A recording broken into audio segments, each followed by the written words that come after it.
ज्योति सिंह कह रही हैं कि जब से मेरा पवन सिंह से रिश्ता खराब हुआ है तब से लेकर आज तक मैंने पवन सिंह से 1 रुपए नहीं लिए हैं। और अगर मेरे ऊपर इस तरह का आरोप लग रहा है, अगर ये सवाल उठ रहा है कि पवन जी ने मुझे पैसे दिए हैं, तो पवन जी खुद अपने मुंह से आकर इस बात को कहें कि मैं उनसे पैसे लेती हूँ। तो पवन जी कहीं भी साबित कर दें कि मैंने उनसे 1 रुपए मांगा है और पवन जी ने मुझे दिया है, यहाँ पे फंड दिया या फिर यहाँ पे फंडिंग किया इन्होंने। पवन जी ने आज तक कभी बोला? कभी नहीं बोला। और देखिए, मुझे नहीं लगता कि पवन जी चुप रहने वालों में से हैं। जहाँ उनको गलत लगेगा वो हर बार बोले हैं, क्योंकि ना मैंने पवन जी से 1 रुपए मांगा है, ना ही पवन जी ने मुझे 1 रुपए कभी दिया है। आज तक जो भी चीजें मेरे लिए करते आए हैं वो मेरे पेरेंट्स मेरे लिए। यानी ज्योति सिंह, पवन सिंह की पत्नी, अब अपने पति को खुला चैलेंज कर रही हैं, चुनौती दे रही हैं कि अगर पवन सिंह ने मुझे 1 रुपए भी दिया है अभी तक, तो पवन सिंह खुद लाइव आए या खुद मीडिया में आकर कहें कि उन्होंने मुझे पैसे दिए हैं।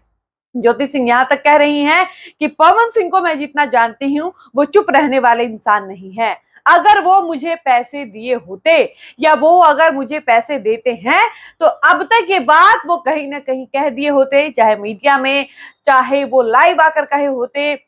या फिर किसी न किसी माध्यम से वो ये बात जनता जनार्दन तक पहुंचा दिए होते कि पवन जी ने मुझे पैसा दिया है, लेकिन मैंने आज तक उनसे 1 रुपए नहीं लिए हैं। ज्योति सिंह कह रही हैं कि इवन जब से मेरा रिश्ता उनसे खराब हुआ है, यानी साल 2018 से लेकर 2025 चल रहा है, और अभी तक मेरा सारा एक्सपेंस जो है, मेरी पढ़ाई लिखाई, मेरा रहना खाना पीना, सब कुछ अगर कोई देखता है तो वो है मेरे पापा, मेरे पेरेंट्स। मैं अपने पेरेंट्स के पैसों से पल रही हूं, ना कि पवन सिंह ने मुझे 1 रुपए दिया है।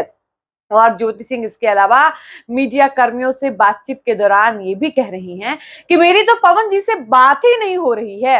हमारी बातचीत ही बंद है, हमारा कोई कनेक्शन नहीं है। मैं उनको मैसेज भी करती हूँ अपनी तरफ से तो उनका कोई रिस्पॉन्स नहीं आता है। फिलहाल हाल की डेट में हमारी कोई बातचीत नहीं है। मैं उनको ऐसे में पैसा ले लेने का सवाल ही पैदा नहीं होता। और ये सारी बातें ज्योति सिंह ने तब कही जब ज्योति सिंह से एक मीडिया कर्मी ने ये सवाल पूछा कि आपके ऊपर इस तरह का आरोप लगाया जाता है कि आप लोकसभा में जब पवन सिंह चुनाव लड़ रहे थे उस वक्त पैसा लेकर पवन सिंह के बिहाफ पर चुनाव प्रचार करने आई थी। इस सवाल के जवाब में ज्योति सिंह एकदम बौखला जाती हैं और कहती हैं कि अगर ये आरोप सही हो जाएगा, अगर ये बात सही है कि पवन जी ने मुझे 1 रुपए भी दिया है, तो पवन सिंह आए और खुद इस बात को अपने मुंह से बोले, तब मैं मान जाऊंगी कि पवन सिंह ने मुझे पैसे दिए हैं। लेकिन सच्चाई यही है कि पवन सिंह ने आज तक मुझे 1 भी रुपए नहीं दिए हैं, अलग होने के बाद।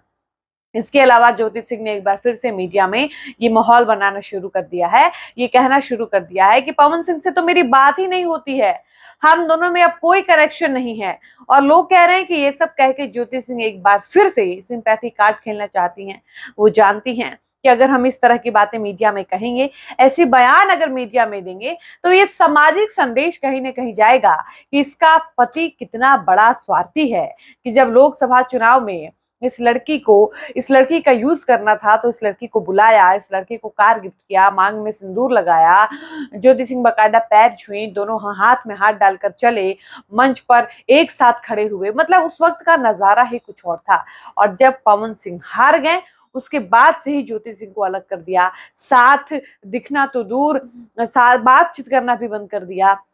और इस तरह का मैसेज जब पवन सिंह को लेकर जाएगा तो पवन के फैंस भी कहीं ना कहीं पवन सिंह के इस व्यवहार से नाराज हो जाएंगे और ज्योति सिंह जो है वो चुनाव लड़ने में सफल हो सकती हैं। अब ज्योति सिंह चुनाव लड़ने में सफल ऐसे भी हो सकती हैं क्योंकि ज्योति सिंह को पता है कि वो एक महिला है और महिलाओं की एक सबसे बड़ी मजबूत पक्ष जो होती है वो होता है उनका सिंपैथी। मतलब अगर ज्योति सिंह मीडिया में आकर रोकर ये कह दे कि पवन सिंह ने मेरा यूज किया है, पवन सिंह मेरे साथ चुनाव में बहुत गलत किए, जब उनको मेरी जरूरत थी तो मुझे बुलाएं, मेरे साथ फोटो क्लिक कराएं, मुझे लखनऊ अपने फ्लैट पे रखे, मेरे साथ घूमे फिरे, गाड़ी दें, और जब उनका जब मतलब निकल गया, जब वो चुनाव हार गए तो उन्होंने मुझसे बात करना तो दूर, वो मुझे पहचानने से इंकार करते हैं, साथ रखने से इंकार करते हैं। ज्योति सिंह जब ये सब कहेंगी तो ग्रामीण लोग जो हैं, जिस क्षेत्र से वो चुनाव लड़ने का मन बना रही है, उस क्षेत्र के लोग जो हैं वो निश्चित रूप से ज्योति सिंह के प्रति अपनी जो सिंपैथी है वो व्यक्त करेंगे और ना चाहते हुए भी ज्योति सिंह को वोट देंगे, ये मानकर कि इसके पति ने इस महिला के साथ बहुत गलत किया है। और एक बार फिर से ज्योति सिंह जो है वो मीडिया में ये माहौल बनाना शुरू कर दी हैं कि मैंने पवन जी से 1 रुपए नहीं लिए हैं, पवन जी ने मुझे आज तक 1 रुपए की मदद नहीं की है, और ना ही पवन जी जो हैं वो मेरे से बात करते हैं, ना हम लोगों के बीच कोई कांटेक्ट है, ना हमारी बातचीत होती है। इवन वो खुद को अच्छा दिखाने के लिए मीडिया में ये भी कह रही हैं कि मैं तो बाकायदा पवन जी को मैसेज भी करती हूँ, अपनी तरफ से मैं प्रयास कर रही हूँ, अपना एफर्ट में लगा रही हूँ। वो अलग बात है कि पवन सिंह चाहते ही नहीं है इस रिश्ते को ठीक करना, इसलिए वो मेरे मैसेज, मेरे कॉल का रिस्पॉन्स ही नहीं करते हैं। और पवन सिंह को लेकर ज्योति सिंह जो हैं एक लंबे समय बाद मुखरता से अपनी बात रख रही हैं और खुला चैलेंज कर रही हैं कि ठीक है, मैं मानती हूं कि मैंने पवन जी से पैसे लिए हैं, जैसा कि उनके मां ने भी आरोप लगाया था कि ज्योति सिंह पवन के बर्थडे में इसलिए नहीं आई क्योंकि वो लालची है, उसको सिर्फ पैसे चाहिए थे, पैसे ली और भाग गई। और अब ज्योति सिंह कह रही है कि ठीक है, अगर ऐसी बातें मीडिया में है, अगर ये आरोप मेरे ऊपर लगाया जा रहा है तो मुझे कोई दिक्कत नहीं है। पवन सिंह को मैं चैलेंज कर रही हूँ कि वो लाइव आ जाए, या वो मीडिया में आकर इस बात को स्वीकार कर ले कि उन्होंने मुझे 1 रुपए दिए हैं, तो मैं इस बात को मान जाऊंगी। बाकी आपको क्या लगता है, ज्योति सिंह सही है या पवन सिंह गलत है, या पवन सिंह की गलती है या फिर ज्योति सिंह की गलती है? आप इस खबर को सुनने और समझने के बाद अपनी प्रतिक्रिया कमेंट सेक्शन में लिखकर जरूर बताइएगा। फिलहाल इस वीडियो को हम यहीं पर समाप्त करते हैं, मिलते हैं नए वीडियो में। धन्यवाद।